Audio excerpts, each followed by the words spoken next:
네, 다음으로는 기자회견문을 낭독을 안 하신 분들의 대표로 이용 의원님께서 한 말씀 해주시겠습니다.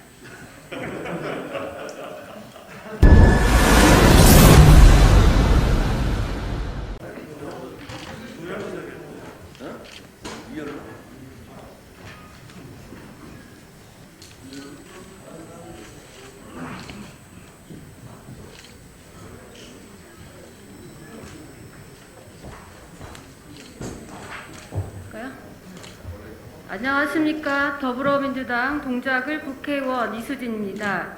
오늘 기자회견은 국민 여러분께 일제 잔재 법률 용어 청산을 위한 법률안 발의에 관해 설명드리고자 마련했습니다. 대한민국이 일제로부터 독립한 지 75년이 지났지만 아직도 우리 법률 곳곳에는 일본식 표현이 많이 남아 있습니다. 언어는 정신을 비추는 거울이라고 합니다. 일본식 법률 용어 사용은 의식의 영역에서 아직도 일제의 역사가 여전히 또아리를 틀고 있다는 반증입니다. 친숙한 용어부터 제대로 바꿔나가야 합니다. 친숙함이 주는 편리함과 단호하게 결별해야 우리의 역사가 바로 설 수 있습니다. 일상과 괴리된 일본식 법률 용어도 바꿔나가야 합니다. 법률 용어와 일상의 괴리는 우리 헌법이 규정한 법치주의 원리에 대한 중대한 도전입니다. 진정한 법치란 국민의 일상 속에 법이 살아 숨쉬는 것에 다름 아니기 때문입니다. 이러한 문제의식에서 더불어민주당 일제 잔재 법률 용어 청산을 위한 국회의원 모임 의원들은 우리 법률에 남아있는 일본식 표현들을 올바른 우리말 표현으로 바꿔가겠습니다. 법이 서민의 곁에서 약자를 보호할 수 있도록 하나하나 고쳐가겠습니다. 오늘 이 자리에서는 그간의 일제 잔재를 청산하기 위한 121건의 법률안 발의 성과와 노력을 알리고자 합니다. 앞으로 많은 관심과 지지를 부탁드립니다. 다음으로 일제 잔재 법률 용어 청산을 위한 국회의원 모임 대표이신 정청래 의원님께서 모두 발언을 하시겠습니다.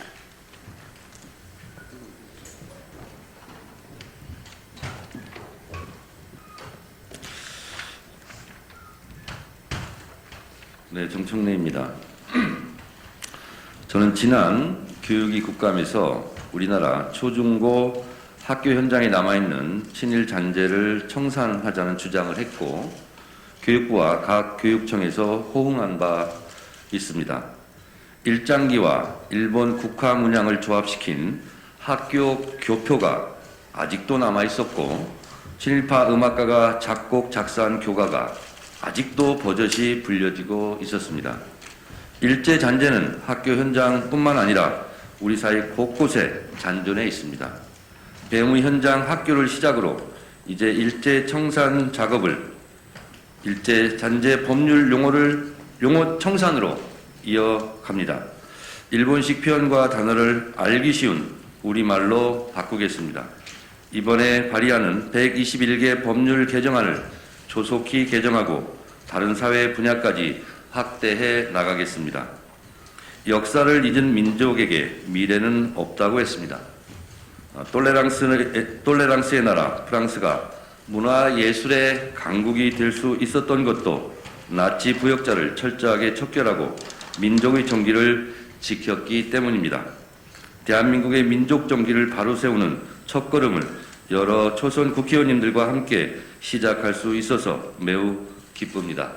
열심히 하겠습니다. 감사합니다. 감사합니다.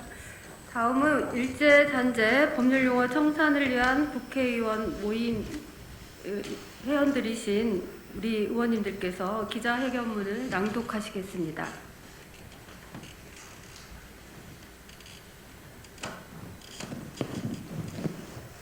기자회견문을 읽도록 하겠습니다. 존경하는 국민 여러분, 우리나라 최초의 재헌국회는 재헌헌법에 따라 반민족 행위 처벌법을 만들고 반민특위를 구성했습니다.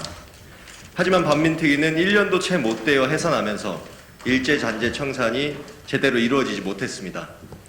그리고 2000년대 일제 강점화 반민족 행위의 진상 규명에 관한 특별법이 제정되고 친일 인명사전이 공개되는 등 역사를 바로 세우기 위한 움직임이 다시 시작되었지만 여전히 일제 잔재는 우리 생활 속에 남아 있습니다. 광복 75주년을 맞아 일제잔재 법률용어 청산을 위한 국회의원 모임 소속 의원 19인은 현행 법률 중 일본식 표현을 사용한 법률 용어에 대한 공동 연구를 진행했습니다. 이 과정 중 우선적으로 121건의 법률에서 일본식 표현을 발견했고 개정 작업을 진행하였습니다.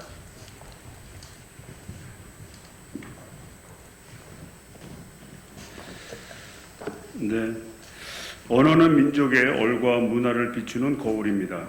올바른 우리말을 사용해야 우리의 얼과 문화가 바로 설 수 있습니다. 하지만 우리의 일상 언어 속에 아직도 일본식 표현이 많이 남아 있습니다. 이러한 표현이 친숙함을 이유로 법률 속에도 버젓이 자리 잡고 있는 것이 현실입니다. 감안하다라는 일본식 표현이 아니라 생각하다라는 우리말을 사용해야 합니다. 고아원이 아니라 보육원이 올바른 법률 용어입니다. 친숙한 용어뿐만이 아니라 생소한 일본식 법률 용어 사용의 문제도 매우 심각합니다. 대한민국 헌법의 가장 중요한 기본 원리는 법치주의입니다. 진정한 법치란 국민의 일상 속에서 법이 살아 숨쉬는 것을 의미합니다. 일상 속에서의 돌봄과 간병이 법률 속에서는 계호로 둔갑됩니다. 생활 속의 신고는 개출이라는 일본식 법률 용어로 대체되어 있습니다. 외래어를 넘어 외계어가 된 일본식 법률 용어로 인해 국민 생활 속에서 법이 점점 더 멀어지고 있는 것입니다. 일본식 법률 용어 사용의 부작용은 여기서 그치지 않습니다. 알기 힘든 용어 사용으로 인해 국민들이 법을 제대로 이해할 수 없습니다. 법을 이해할 수 없으니 법의 보호도 제대로 받지 못하고 있습니다. 이에 반해 법률 전문가의 도움을 쉽게 받을 수 있는 소수의 힘있는 자들은 법의 테두리 안에서 안락함을 영위하고 있습니다. 더 나아가 합법과 불법의 경계를 교묘하게 파고들어 법의 공정성마저 훼손하고 있습니다. 법 앞에 평등하다는 헌법 규정에 정면으로 도전하고 있는 상황입니다.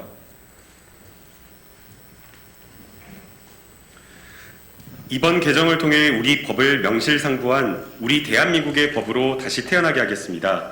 또한 국민과 가까이 있고 약자를 보호하는 진정한 우리 국민의 법으로 다시 태어나게 할 것입니다. 이제 시작일 뿐입니다.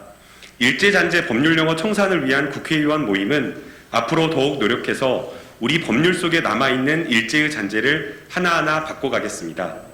아울러 우리의 일상 속에 스며들어 있는 일제의 잔재를 청산하는 일도 게을리하지 않겠습니다. 21대 국회를 일하는 국회, 국민을 섬기는 국회로 만들겠습니다.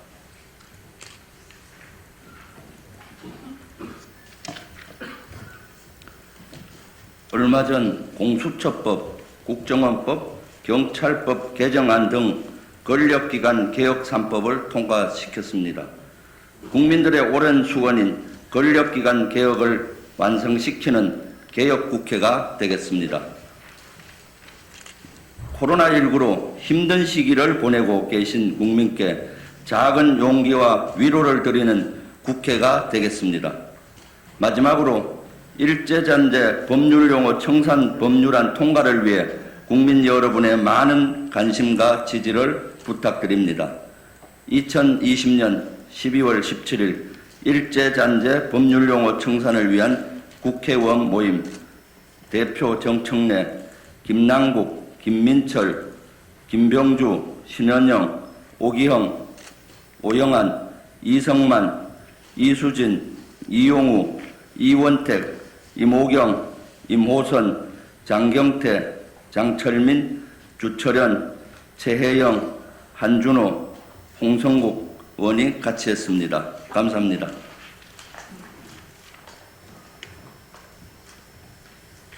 네, 다음으로는 기자회견문을 낭독을 안 하신 분들의 대표로 이용 의원님께서 한 말씀 해주시겠습니다. 안녕하세요. 이용우입니다.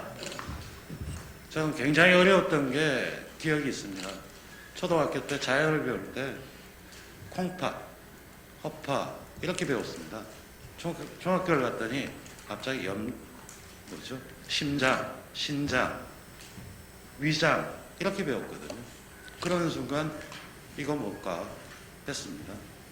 사실 법률의 용어는 우리하고 친숙하게 있으면서 우리를 보호해 줘야 됩니다. 근데 전혀 생활에 떨어진 용어, 또 의학 용어도 마찬가지입니다. 병원에서 처방전을 적어줬을 때 무슨 뜻인지도 모르고 무슨 약인지도 모르는 채로 받아가는 것. 그들만의 리그였던 거죠. 자기들을 보호하기 위한 것. 바로 그런 부분이 법률 용어뿐만 아니라 또한 우리 지명에도 많이 나타나고 있습니다. 예를 들면 제가 사는 지역 같은 일산인데 옛 명칭 한매입니다. 큰 산. 그 명칭을 토지조사 사업을 하면서 이름을 바꿨던 거거든요.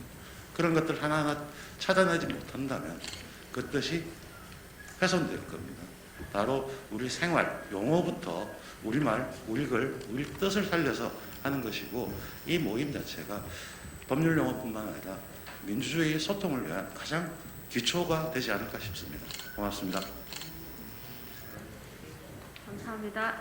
말씀을 더 잘하십니다. 예. 마지막으로 일제 잔재 청산을 위한 국회의원 모임의 대표이신 정청래 의원님께서 마무리 발언을 또 하시겠습니다. 오늘 오신 의원님들은요, 상임위가 다 다르십니다. 그래서 각 상임위별로 발의하시고 통과까지 책임져 주실 그런 의원님들입니다. 감사드리고요. 원래 오늘 이렇게 의안가에 이 121개 법률안을 제출하려고 했는데요. 코로나 상황도 있고 또 전자 시스템이 있기 때문에 그냥 이렇게 법안을 여러분께 제출하겠다 하는 말씀만 드리겠습니다. 이렇게 네.